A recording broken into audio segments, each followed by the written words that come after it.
We're heading to northeastern Marlborough with Cosmo Kentish Barnes. He's with Haysley MacDonald from Te Pā Wines. We're down here at the Wairau Pā, some will call it the Wairau Bar, and where we are today is sitting outside the original Wairau Pā school, where my father went as a young kid, and it closed down. Look, I can't remember when it closed down, but it closed down some time ago, and it remains our marae and our community hub for this area and for those families that are from here. Yes, and you were saying just before that you used to have a lot of family members that lived down this road. Yeah, this whole road was just once full of all my extended family and my close family. Right next door to where we are was where my grandfather lived and farmed all this area, and that's where he brought up his 21 children right here. And so, they all lived and breathed the Wairau Pā. And, this is where we are and where we farm today. And your ancestors actually landed their waka not too far from here. Yeah, right at the Wairau Bar there. They landed there, over 800 years ago and walked up the beach and walked into paradise. So, yeah, it's a pretty special place. Now we're looking at some farmland in front of us. What is the soil like here? So where we are now is the soil is very rich, silty, loamy soils.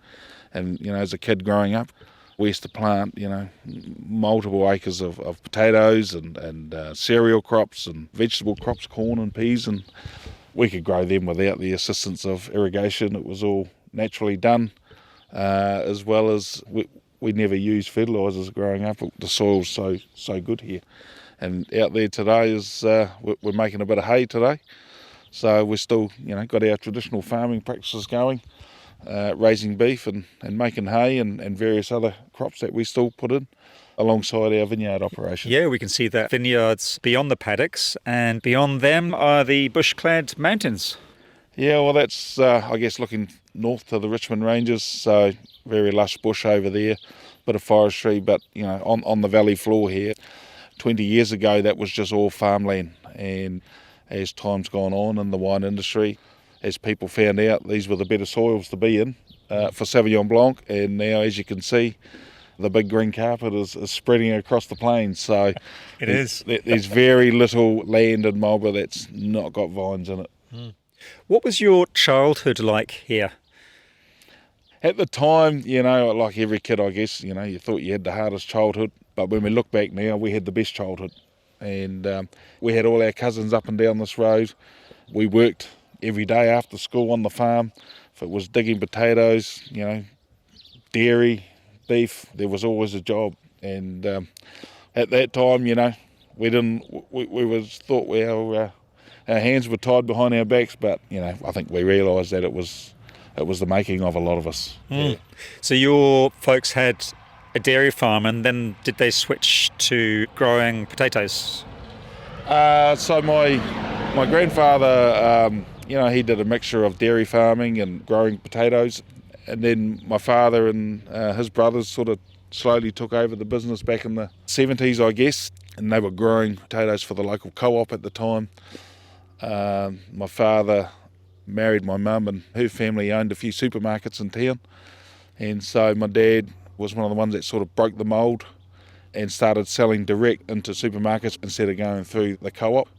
And we made anywhere from 3 kilo bags to 20 kilo bags. But then my dad and his brother, 100 metres from us here, converted an old dairy shed.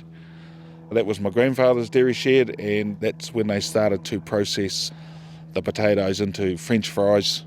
And then we started selling those French fries to local fish and chip shops here in town, as well as restaurants. And then that business just grew and grew and grew, and where we were supplying fresh French fries as far as down as Christchurch and probably as far north as up to Taupo. What were the French fries called? McDonald fries. It was a really good business. They sold it because I think they just had enough of that side of the business. So we sold the business, but we didn't sell the land. You kept the land. We kept the land, and it was back to traditional farming. So we went back into dairy then. We started out milking another 250 cows, but that wasn't good enough. There was 2 families to feed at that stage, and so we took the numbers the following year. I think it was up to 600, and then the following year up to 800. And so we were milking 800 odd cows in the sort of late 90s. And then you went overseas. Yeah, went away to the USA and, went over there for a 6-month working holiday. Ended up staying a lot longer. And What were you doing over there? went over and I was driving trucks interstate. Did that for a bit of a way to see the country and really enjoyed it. And so I came home in the end of 2002. My dad wanted us home to come back onto the farm, and to be fair, I didn't want to be a dairy farmer for the rest of my life, and we agreed to put a few vineyards in. And 2003 we planted our very first vineyards. We put about 150 acres in, and then the following year we stuck another 150 acres in, and then the following year after that we put about another 100 acres in. But everyone used to say you couldn't grow vineyards east of the railway line, State Highway 1. What everyone sort of learned is that that's become the most sought after land for vineyards that everyone wants today. So, Did you know much about grapes or vineyards when you first started planting? Nothing. We were fortunate enough to work with some really good people in the early parts who gave us a lot of guidance, and we still made mistakes with that. I think what we learnt was we went back to the basics on how to grow our crops. We learnt that you do need a bit of water with them because we didn't have irrigation in. We learnt that it's all about timing on how to interfere. If you see something in the vineyard, you normally, if you react, then you're going to have more of a problem. But if you're proactive around what you're doing, then you don't see no issues throughout the growing season. So we were probably growing for 5 or 6 different wineries then. So you were selling the grapes? Selling the grapes only. At the same time, I built quite a large contracting business alongside of that in our 4 vineyards. So we learned how to build our own vineyards. We built all our own, and then we were out building other people's vineyards, and we were harvesting all over Marlborough. Well, let's head on down the road to your home vineyard and check out the grapes. Let's do it.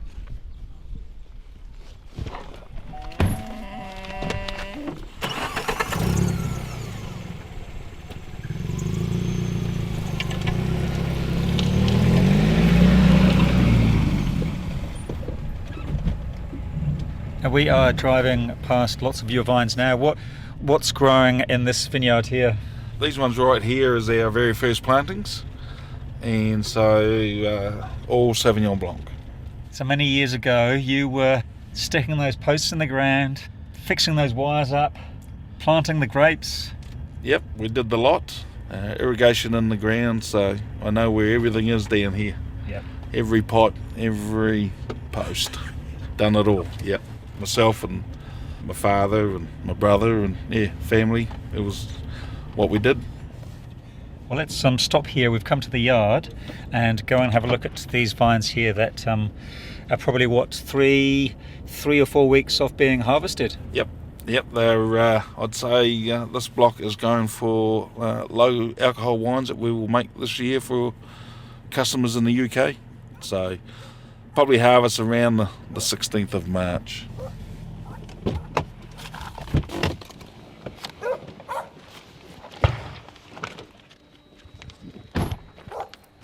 You've got quite a few buildings here, and in particular one huge shed. Is that where you maintain all the gear? It houses all our machinery.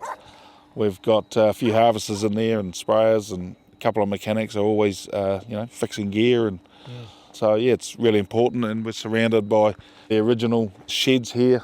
The one behind us over here used to be our shearing shed growing up, and now we've put it into a smoko shed, lunchroom for the guys. And that building next to the grain silos in the early days was my office. Now the rows here are about 2 metres high, and between the vines here is a healthy bed of cover crops. Yeah. Right now we plant alternative species in there, peas, beans, oats, clovers, just the one that helps free up the soil and 2, it helps invigorate root growth for the vines, and so we've noticed massive changes by doing that. We don't have the beautiful bowling green vineyards that we used to have, where it was just all grass. We've gone away from that. We've found that that's not very good for vineyards, and so now with the peas, beans, oats, we let them get high, we crimp roll it down, and then we mulch it back into the soil. You've got to be able to give back to the vineyard so that vines will give back to you, so works well. And the roots are looking old and gnarly. Yeah, well, these vines are just over 20 years old now, 21 years old. You know, the life expectancy of Sauvignon vines is probably somewhere between 25 and 30 years. We're starting to see quite a bit of replanting going on in Marlborough now, given that there's some age on vines, and you know that they do not crop as much as they get older. They start to get a little bit of disease pressure or trunk disease, and so I think what people are sort of finding out is that it's best to replant. We pull all this out. We will do it at some stage, and hopefully that'll be the kids' problem to deal with, not mine. So they're still a bit young, but time they sort of get ready, and if they come in, they'll be doing the replanting. Hopefully the paying too. How many kids have you got? 5 kids, yeah, 3 girls, 2 boys. Are they interested in what you're doing here with the vineyard and on the farm?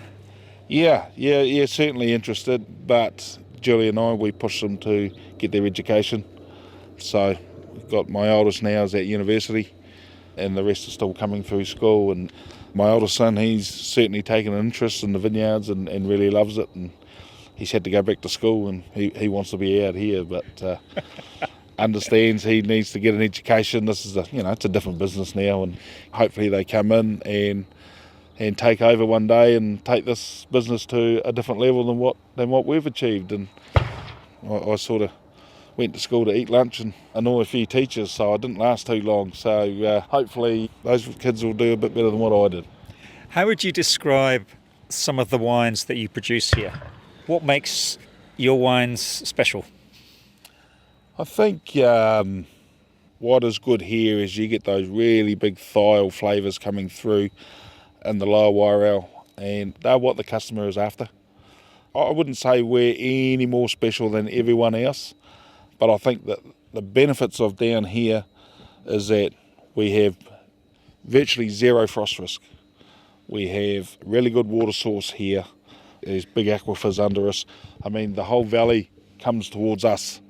As you look west, the elevation is really high. And so if you can imagine all the water from way up in the lakes down underneath the ground, it all comes to us. What goes past us goes to sea. And, we're very lucky to be here. Where does the Te Pā name come from? That's a good question. So when I first was thinking about doing my own brand and sitting around as a family trying to come up with names, and we had all sorts of names, and it just sort of clicked, and went, well, let's name it after home. This area is known as the Pā, and so we are down the Pā. Te in the Māori language is da, so it's named after home, Te Pā. And so there's a Google image on the label that sort of outlines the different areas of the Pā. You'll see there's in the background of that label, there's like a black line that faintly runs through. That's represent the river that's just over here, which is the Wairau River, which is the lifeline of Marlborough. And then on the front, you'll see it looks like a fish hook, and it has a dual meaning. It looks like the figure 8 for the 800 years of our family being here, but also because we're next to the sea, fishing, seafood is a big part of our daily diet, and so it's to represent that. It was actually really simple at the end of the day. Yeah. And you are also one of the founding members of the Tuku Māori Winemakers Collective. Tell me about that. Yeah, well, I guess in this industry here, there's very few Māori owners, Māori winemakers, and so that was a collective where a few of us got together and said, we need to tell a story of who we are, what we do. And, Māori in general have a sense of we like to do things together, and we do things probably slightly different, and we do that with food. And so those commonalities are really good. They're good to bounce ideas off, and we just share things that we do in the vineyards, as well as our brand stories, our culture. And so That's sort of how we got born. There's many winemaking collectives here, but this is a Māori version, and it's to showcase not only to our peers but to the world that we're here. Indigenous are in with everyone else, and come and experience it. Mm-hmm. Now, shall we head down to the river mouth where your ancestors first landed? Yeah. So we refer to that as Te Pokohiwi, and that's where the first migration of our people arrived. And we can go there now and show you what's there.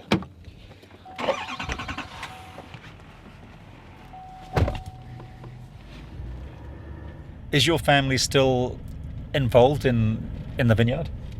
Just recently, my mum and dad have moved out. They've finally retired, and we've taken over the whole lot.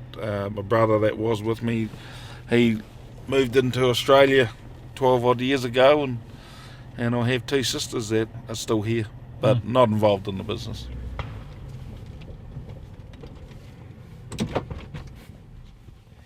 Why have we stopped here, Haysley? Well, this is to just to show where the river runs out to sea, being the Wairau Pā.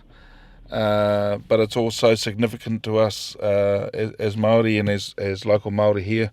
This is the land I spoke about before, what we call Te Pokohiwi. So the first landing of Māori to arrive here in the Wairau came here into what we call now Cloudy Bay, up onto the beach, and lived here. So, that was a very big pā site over there.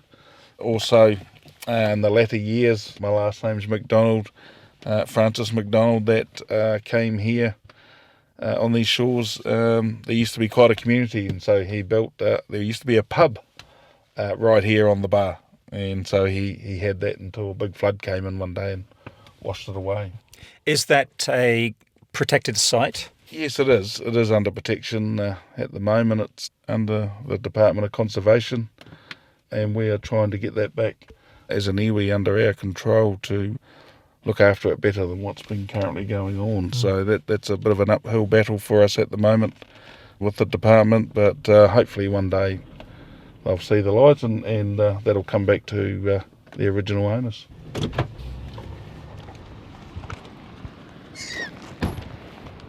What a spectacular spot here. Yeah, it is. It's as you can see, people are fishing here.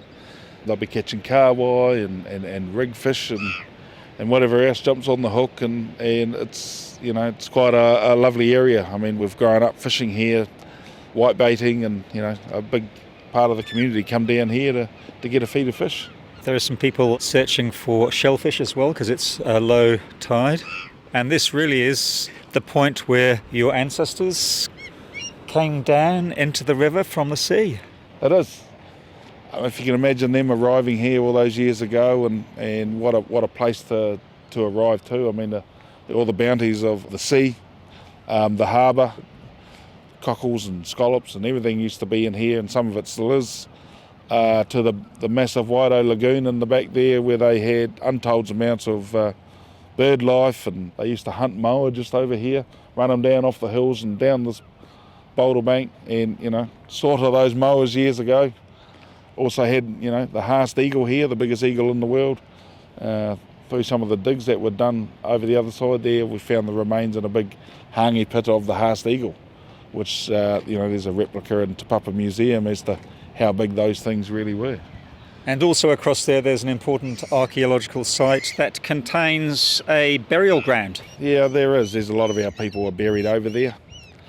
A few decades ago, some, I don't know what you call them, scientists, bloody explorers were looking for artefacts over there, and it really upset our family, and some promises were made not to go near the graves, and unbeknown to us, they were in there and they took a heap of them out of their resting place, and that was pretty bad. And so they took them away. They were sold off. They were put into museums. I guess some goods come out of it. Some DNA testing was done on some of those bones, and DNA testing on us that are still living here today, and it just shows how far back we go and how we're related to this area and where we've come from through the Pacific. So there's some good things come out of it.